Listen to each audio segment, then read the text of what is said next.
بسم اللہ الرحمن الرحیم۔ السلام علیکم ویورز، آج ہم آپ کو بتائیں گے کرلس عثمان کے سیزن 1 کے ایپیسوڈ 6 میں کیا ہونے جا رہا ہے، لیکن اس سے پہلے آپ سے گزارش ہے ہمارا چینل سبسکرائب کریں اور ہماری آنے والی ویڈیوز کو لائک کریں، شکریہ۔ اس قسط کی شروعات پہ آپ دیکھیں گے عثمان کا سپاہی بوران طبی خیمے سے کچھ دوائیاں لے کر نیوکلس کے پاس جانے لگتا ہے تو زلجان کا بیٹا بدر اس کا پیچھا کرتا ہے، اور جیسے ہی بوران اس کی مرہم پٹی کر کے وہاں سے جاتا ہے، بدر نیوکلس کے پاس چلا جاتا ہے اور اس کی گردن پہ خنجر رکھ کے اس سے پوچھتا ہے تم کون ہو۔ تو ناظرین، اس کے بعد قلعے میں آپ دیکھیں گے سپاہیوں کے یہ تیور دیکھ کر کالانوس جیسے ہی صوفیہ کی طرف بڑھتا ہے، ہیلن اپنا خنجر نکال کر کالانوس کی گردن پر رکھ دیتی ہے۔ پھر یانیس ہیلن اور باقی سپاہیوں کی طرف اشارہ کر کر ان سے ان کی تلواریں نیچے کرواتا ہے۔ اس کے بعد کالانوس اپنی تلوار یانیس کی گردن پہ رکھ لیتا ہے اور اس سے پوچھتا ہے تم لوگ کون ہو، آخر تم لوگوں کا مقصد کیا ہے؟ اس پر یانیس اسے بتاتا ہے میں فادر یانیس ہوں اور سیریس میں مارگریٹ کنیسا کا مخلص خدمتگار ہوں۔ یہاں جتنے بھی لوگ ہیں سب کنیسیا کے نام پر کملوجہ حصار کے محافظ ہیں۔ کملوجہ حصار ہمارے قبضے میں موجود دوسرے قلعوں میں سے ایک قلعہ ہے، اور بہت سے قلعے کمانداروں، سپاہیوں، حتیٰ کہ گورنروں کے ذریعے ہمارے قبضے میں ہیں۔ ہم پھر سے بزنطین بنانے والی اکیلی طاقت ہیں، اور یہ طاقت صرف ہمارے پاس ہی موجود ہے۔ ہم نے قسم کھائی ہے کہ اپنی زندگی کی آخری سانس تک ہم ترکوں سے لڑ کر اپنی کھوئی ہوئی سلطنت اور قوت کو واپس حاصل کریں گے۔ پھر کالانوس کے پوچھنے پر صوفیہ اسے بتاتی ہے میں ترکوں کی نفرت میں بڑے ہونے والی اور یانیس کی آخری سانس تک اطاعت کرنے والی ایک عورت ہوں۔ پھر یانیس کالانوس سے کہتا ہے تم زیادہ حیران مت ہو، بلکہ اپنا جواب دو، کیا تم ہمارے اس ہدف میں ہماری مدد کرو گے؟ اس پہ کالانوس اپنی تلوار نیچے کرتے ہوئے کہتا ہے اگر میں انکار کر دوں تو تم لوگ کیا مجھے بھی مار ڈالو گے؟ اس پہ یانیس کہتا ہے ایسے لوگوں کے زندہ رہنے کا کوئی فائدہ نہیں جن کے دل میں ترکوں کے لیے نفرت نہ ہو۔ ہم ایک بڑے مقصد کے لیے نکل چکے ہیں، اور ہمارے دشمن ہمارے اس قدر نزدیک ہیں کہ ہم ان کے لیے اپنے دل میں رحم نہیں پال سکتے۔ اس پر کالانوس کہتا ہے آخر یہ دشمن کون ہے؟ پھر یانیس اسے بتاتا ہے شیخ ادا ولی اور آہی لوگ۔ پھر کالانوس طنزی انداز میں پوچھتا ہے ایک بوڑھا شیخ ادا علی اور کچھ آہی لوگ آپ کو اس قدر پریشان کیوں کر رہے ہیں؟ اس پر وہ کہتا ہے تم انہیں ابھی جانتے نہیں ہو، منگول بھی ان کا کچھ نہ کر سکے۔ جہاں سے ہم سمجھتے ہیں کہ یہ ختم ہو گئے، یہ پھر سے پیدا ہو جاتے ہیں۔ اگر ہم ان کو روک نہ سکے تو شیخ ادا ولی اور آہی اپنے ساتھ ترکوں، غازیوں اور مجاہدوں کو ملا لیں گے، اور یقیناً یہ ہمارے لیے ایک بہت بڑی قیامت ہوگی۔ اب تم مجھے میرے سوال کا جواب دو، کیا تم ہمارے اس ہدف میں ہمارے ساتھ ہو؟ اس پر کالانوس یانیس سے ہاتھ ملاتے ہوئے کہتا ہے میں اپنی آخری سانس تک آپ کی اطاعت کروں گا۔ اس کے بعد قائق قبیلے کے جرگے میں آپ دیکھیں گے کہ بمسی زلجان سے کہتا ہے حضور، ہر کوئی تلوار سجانے اور بدلہ لینے کے لیے آپ کے حکم کا منتظر ہے، لیکن آپ چاہ رہے ہیں کہ جنگ نہ ہو، آخر ایسا کیوں ہے؟ اس پر زلجان کہتا ہے بمسی صاحب، میں آپ کے غصے اور غم کا احترام کرتا ہوں، کیا ساری صورتحال جانے بغیر جنگ کرنا عقل مندی ہوگا؟ اس پہ بمسی غصے سے جواب دیتا ہے اگر جنگ عقل مندی کی محتاج ہوتی تو کبھی بھی کم لوگ زیادہ پہ حاوی نہ ہوتے۔ ہمارے جرگے میں صرف دل کی کمی ہے اور ہمت نہیں کسی کے پاس۔ اس پر زلجان کا بیٹا غصے سے کہتا ہے میرے بابا نے اپنا دل اور اپنی زندگی ارطغرل صاحب کے راستے میں ڈال دیے ہیں، اور اس راستے میں بچپن سے اپنی بہادری ثابت کی ہے، لہٰذا بہتر ہوگا کہ کوئی بھی میرے بابا کی بہادری پر سوال نہ اٹھائے۔ یہ سن کر بامسی کو بہت غصہ آتا ہے۔ پھر غندوز کہتا ہے ہم نے ان سے تجارت کا کہا، لیکن انہوں نے ہمیں دھوکہ دیا، اور آپ کا بیٹا آئبرس شہید ہوا اور میرا بھائی عثمان ایک اندھے کنویں میں اپنی ایڑیاں رگڑ رہا ہے۔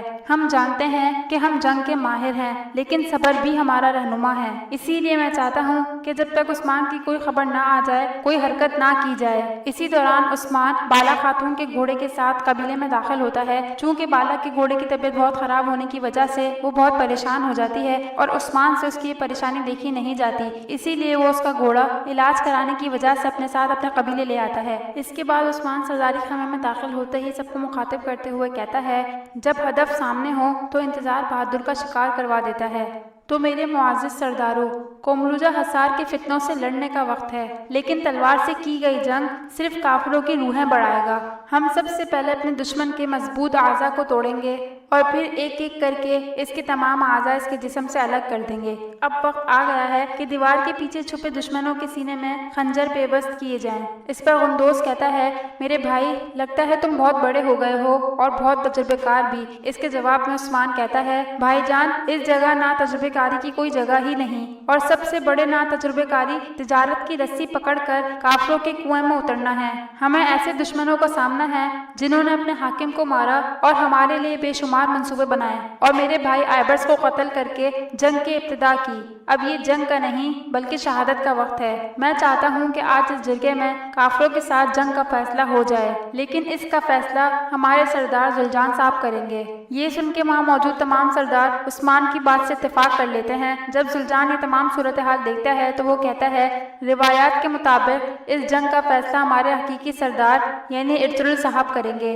ان کے آنے تک ہمیں صبر کرنا ہوگا۔ اپنے بھتیجوں سے تھوڑی دیر اکیلے میں بات کرنا چاہتا ہوں تو آپ لوگ جا سکتے ہیں۔ اس کے بعد عثمان اپنے چچا اور اپنے بھائی غندوز کے سامنے تمام صورتحال بیان کرتا ہے۔ تمام باتیں سن کر ذوالجان کہتا ہے جتنی کوششیں تم نے کی ہیں تمہیں شاباش ہے عثمان، تم نے سردار کے بیٹے ہونے کا حق ادا کر دیا اور چچا ہونے کی حیثیت سے مجھے تم پر فخر ہے۔ یہ سن کر عثمان اور غندوز دونوں بہت حیران ہوتے ہیں اور عثمان کہتا ہے یہ جانتے ہوئے بھی کہ آئیگل کو انہوں نے اغوا کیا۔ اس پر ذوالجان کہتا ہے دشمن کی حرکتیں کبھی ختم نہیں ہوتی اور میری بیٹی آئیگل کی اغوا کی وجہ تم نہیں تھے۔ مجھے تم پر پورا اعتبار ہے، لیکن میں چاہتا ہوں کہ ارطغرل صاحب کے واپس آنے تک تم اپنی حفاظت کرو اور اپنے سپاہیوں اور خود کو قابو میں رکھو۔ اس پہ عثمان کہتا ہے آپ فکر نہ کریں چچا جان، میں اپنے جذباتوں کو اور اپنے سپاہیوں کو قابو میں رکھوں گا۔ یہ کہہ کر وہ وہاں سے چلا جاتا ہے۔ پھر آپ قلعے میں دیکھیں گے کہ یانیس ایک خط پڑھ کر بہت خوش ہوتا ہے۔ صوفیہ کے پوچھنے پر وہ بتاتا ہے ہمارے ایک آدمی نظام الدین نے نئے بازار میں آہی کے ساتھ عثمان کو دیکھا ہے۔ اس پر کالانوس کہتا ہے لگتا ہے وہ تمام لوگ نئے بازار میں جمع ہو رہے ہیں۔ آقا یانیس اگر آپ حکم دیں تو میں ان پر حملہ کر دوں۔ اس پر یانیس کہتا ہے ہم ان کو قتل بھی کریں گے اور ان کو ختم بھی کریں گے، لیکن ابھی جنگ کا وقت نہیں آیا۔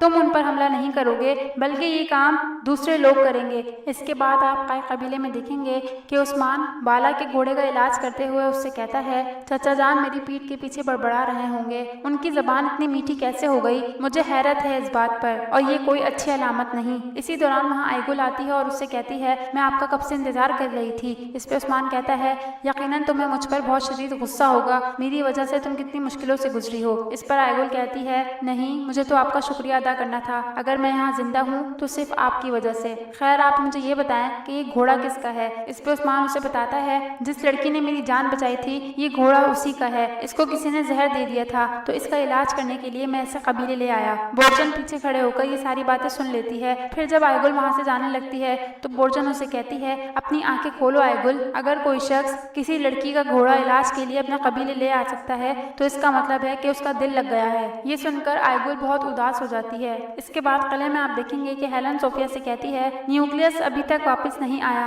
اگر عثمان نے اسے پکڑ لیا ہوا اور اس کا منہ کھلوا لیا تو ہمارے لیے بہت مصیبت ہو جائے گی اور حالات مزید بگڑ جائیں گے۔ یہ سن کر صوفیہ اپنے کماندار اندریاس کو حکم دیتی ہے میں نے نیوکلیس کو عثمان کے پیچھے بھیجا تھا لیکن ابھی تک وہ واپس نہیں آیا، فوراً جا کے اسے کسی بھی حال میں تلاش کر کے لاؤ۔ اس کے بعد آپ دیکھیں گے کہ عثمان اپنے ساتھیوں کے ساتھ خیمے میں بیٹھا ہے اور بامسی سے کہتا ہے نیوکلیس ہمارے قبضے میں ہے اور یقیناً وہ ہمیں آئبرس کے قاتلوں تک پہنچائے گا۔ اس پر بامسی کہتا ہے میں جانتا ہوں بیٹا، تم جب تک آئبرس کا انتقام نہیں لوگے تمہیں سکون نہیں آئے گا۔ اس کے جواب میں عثمان کہتا ہے ساری دنیا کی عبرت کے لیے اگر میں ان کافروں کی کھالوں کے ٹکڑے ٹکڑے کر کے ان پر نمک نہ ملا لوں تو مجھے ارطغرل کی اولاد نہ کہنا۔ اسی دوران عثمان کا سپاہی بوران آ کے اسے بتاتا ہے حضور نیوکلیس فرار ہو گیا۔ یہ سن کر عثمان کو بہت غصہ آتا ہے اور وہ کہتا ہے وہ آخر کیسے بھاگ سکتا ہے؟ کیا میں نے اسے تمہارے حوالے نہیں کیا تھا؟ میں نے نہیں کہا تھا کہ اس کی حفاظت کرنا؟ ایک رسیوں سے بندھے آدمی کی تم حفاظت نہ کر سکے اور وہ فرار ہو گیا؟ آخر یہ کیسے ہو سکتا ہے؟ اس پر بوران اسے کہتا ہے حضور آپ کے حکم کے مطابق میں نے اس کا علاج کیا اور جنگل میں شکار کے لیے چلا گیا تاکہ وہ بھوک سے نہ مر جائے، لیکن جب میں واپس آیا تو رسیاں کٹی ہوئی تھیں اور وہ وہاں موجود نہیں تھا۔ میرے پیچھے کوئی آیا اور اسے بھگا کے لے گیا۔ اس پہ عثمان کہتا ہے آخر اتنی جرأت کون کر سکتا ہے؟ اس کے بعد عثمان کہتا ہے وہ یقیناً واپس قلعے گیا ہوگا اور میں اسے ڈھونڈنے اس کے قلعے تک جاؤں گا اور اس کے گلے سے پکڑ کر اسے سولی پہ لٹکاؤں گا